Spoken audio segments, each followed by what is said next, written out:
Hi, I'm Shannon, back with more travel tips for RV Daily. Your pet is part of your family, right? So should you include them in your family travels? And can it even be done? Yes. Yes. Yes. Travelling with pets is a big topic. We've met travellers with dogs, cats, and even birds. True story. Yep, don't overthink it. Take your mate or you'll be more homesick than you'll imagine, and then your trip is ruined. We have our cat and we are currently travelling Australia and we love every minute. Want to know how we do it? Here's our 10 pet tips for you and your furry friends on the road. Tip number 1. First and foremost, food. Bulk buy your pet's favourite food whenever you are in towns and order online ahead of arrival if you have to. Your pet is already out of his normal environment, so don't get caught out without his favourite cuisine. Us humans can eat most things, but animals need special food, so stock up. And water on the road shouldn't be a problem either. We just cut the top out of a common Tupperware container where your pet can then drink in transit and it won't spill a drop. Tip number 2, how to deal with pet poo. Hey, you have an animal in your caravan, so you need a good setup. Make sure you take regular stops and be armed with doggy poo bags from your supermarket. For cats, set up a litter tray in a well-ventilated area in your RV.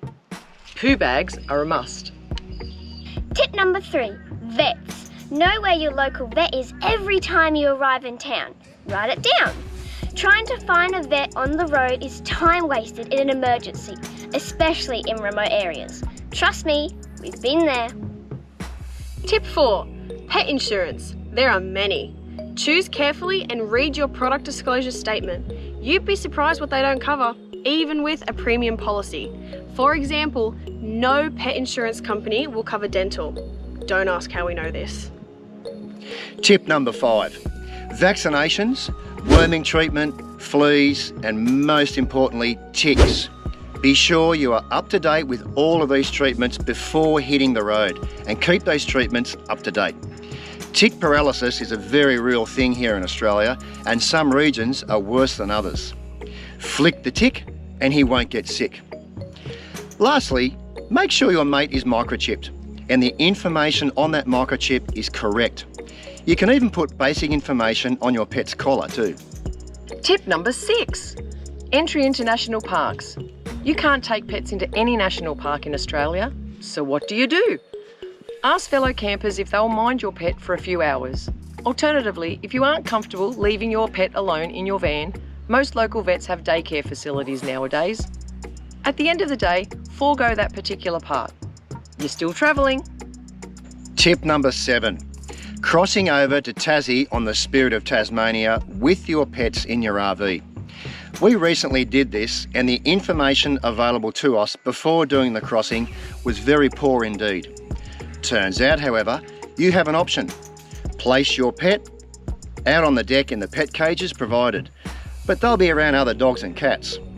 Otherwise, you can opt to leave your pet in your RV with plenty of food and water. You'll need to be on a ventilated deck of the ship and the company will have you sign a waiver. Look, it's only a 10-hour sail and this is the option we took and our seafaring feline slept the whole time and she was none the wiser.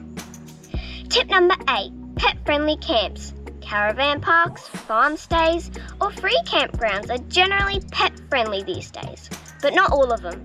Make sure you check before you arrive. Tip 9, pet resorts. Use them. Most are very good. Just the peace of mind alone is worth it. And we've used them many times while travelling Australia. They are owned and run by animal lovers and are heavily governed by animal welfare laws, so that was reassuring for us. Tip number 10, last but certainly not least. Please respect other campers and not just the ones with pets. Just because you pamper your pooch doesn't mean others will love to be confronted by your excited dog.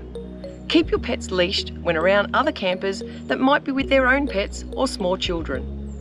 After all, we all want to travel with our pets and to be left in peace. And please, if your pooch has to poo, put it in a bag and take it with you, because I don't want to have to deal with it myself.